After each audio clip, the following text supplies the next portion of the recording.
कौशल या दक्षता बोलना भी होता है। इसी दक्षता से संबंधित हमारा अगला कार्यक्रम है वक्तव्य प्रतियोगिता।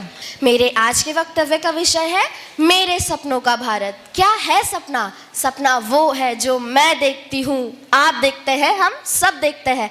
तो आइए देखते हैं कैसा है ये सपने वाला भारत। पता है, मैंने एक सपना देखा जो कि हिंदी में था। क्या यहाँ कोई है जो अन्य भाषा में सपने देखता है? नहीं, क्योंकि हमारी मातृभाषा तो हिंदी है, इसीलिए हम हिंदी में सपने देखते हैं। मेरे सपनों का भारत भ्रष्टाचार से मुक्त होगा। हम सभी देखते हैं आज के समय में भ्रष्टाचार कितना बढ़ गया है। आम आदमी ही नहीं बल्कि बड़े नेता भी भ्रष्टाचार में शामिल हैं। हमें इस भ्रष्टाचार शब्द को ही खत्म करना होगा। मेरे सपनों के भारत में सभी लोग स्वस्थ, शिक्षित और ईमानदार होंगे। यह बहुत ज़रूरी है कि हम लोग स्वस्थ और शिक्षित हों। आज के समय में बाल मजदूरी फिर से बढ़ रही है। यह ज़रूरी है कि बच्चे पढ़ें और स्वस्थ रहें। साथ ही साथ हमारा ईमानदार होना भी भ्रष्टाचार रोकने के लिए महत्वपूर्ण हो सकता है।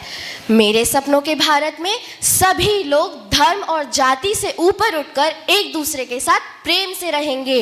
अगर हम एक दूसरे के साथ धर्म या जाति ना देखते हुए मिलजुल कर रहें तो हमारी एकता बनी रहेगी। अक्सर ये कहने में आता है कि हमारे भारत ने विश्व को क्या दिया है। जो लोग ये पूछते हैं उन्हें हम बता दें कि ना भगवत गीता जैसा, ना रामायण जैसा, ना वेद पुराण जैसा ज्ञान किसी किताब में मिलेगा। ना आर्यभट्ट से पहले शून्य मिलेगा, ना रामानुजन से पहले पाई की इकाई मिलेगी, ना भास्कराचार्य से पहले गुरुत्वाकर्षण की खोज मिलेगी, और ना ही याज्ञवल्क्य से पहले सूरज से पृथ्वी तक की दूरी मिलेगी। ना भारतीय वास्तुकला सा कुछ महानतम है जिसके उदाहरण आपके समक्ष चार धाम हैं, और ना ही तक्षशिला और नालंदा जैसा विश्वविद्यालय मिलेगा जहाँ के एक आचार्य ने बख्तियार खिलजी की घातक बीमारी को भी ठीक कर दिया बड़ी चतुराई से, लेकिन इसी डर की वजह से उसने पूरी नालंदा में आग लगा दी। भारत सोने की चिड़िया, यह एक ऐसा नाम है जो सदियों से हमारे देश की समृद्धि तथा वैभव का प्रतीक रहा है। क्यों कहा जाता है भारत को सोने की चिड़िया? इसके पीछे कई कारण थे। भारत में सोने, हीरे आदि अन्य कीमती धातुओं की प्रचुरता थी। भारत विश्व का सबसे बड़ा व्यापार का केंद्र था। सिंचाई प्रणाली तथा कृषि तकनीकों के कारण भारत में कृषि उत्पादन बहुत अधिक होता था। भारतीय शिल्पकारी तथा कला दुनिया भर में बहुत प्रसिद्ध थी। एक समय था जब भारत की प्रति व्यक्ति आय दुनिया के कई विकसित देशों से भी अधिक थी। मैं तो देख रहा था सपने ऐसे हिंदुस्तान का, मैं तो देख रहा था सपने ऐसे हिंदुस्तान का, जन्म जहाँ पर होगा आखिर एक नए इंसान का।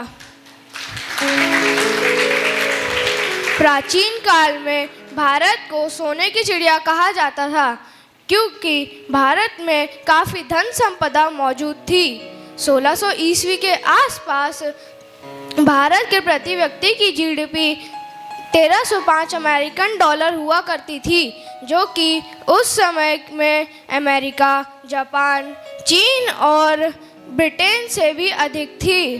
एक आदर्श पुरुष क्या होता है? एक आदर्श पुरुष वही होता है जो दूसरे के जीवन में बिना अपना समय गवाए, बिना कुछ सोचे हुए मदद करे, उन्हें कठिनाई से निकाले, असत्य ना बोले और सत्य के मार्ग पे चले। ये सब किनके द्वारा किया जा सकता है? ये सब एक महान पुरुष के द्वारा किया जा सकता है जो होते हैं संत।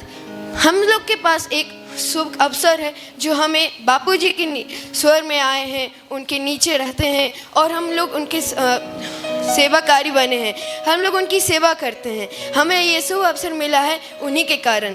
तो हमें इन्हें व्यस्त न करना चाहिए, उनकी प्रेरणा में लगाना चाहिए। हमें सत्य के मार्ग पर चलना चाहिए और कभी भी असत्य ना बोलना चाहिए। यह तो सभी को पता होगा कि किसी न किसी के जीवन के कोई ना कोई आदर्श होते ही हैं, और इस दुनिया में बहुत से लोग हैं जिनने हमें कुछ न कुछ प्रेरणा दी है। वैसे ही मेरे जीवन के आदर्श भी एक महान व्यक्ति हैं जिन्होंने देश की सेवा के लिए और बहुत से पदों पर, वैज्ञानिक पद, शिक्षक पद और बहुत से अन्य पदों पर अपना योगदान दिया है। आप जानते हैं वो कौन है? वो है डॉक्टर APJ अब्दुल कलाम। वह, आपने तो उनका नाम सुना ही होगा। वह एक अच्छे लेखक, एक सुविचार लेखक और शिक्षक, वैज्ञानिक और उनको मिसाइल मैन भी कहा जाता है।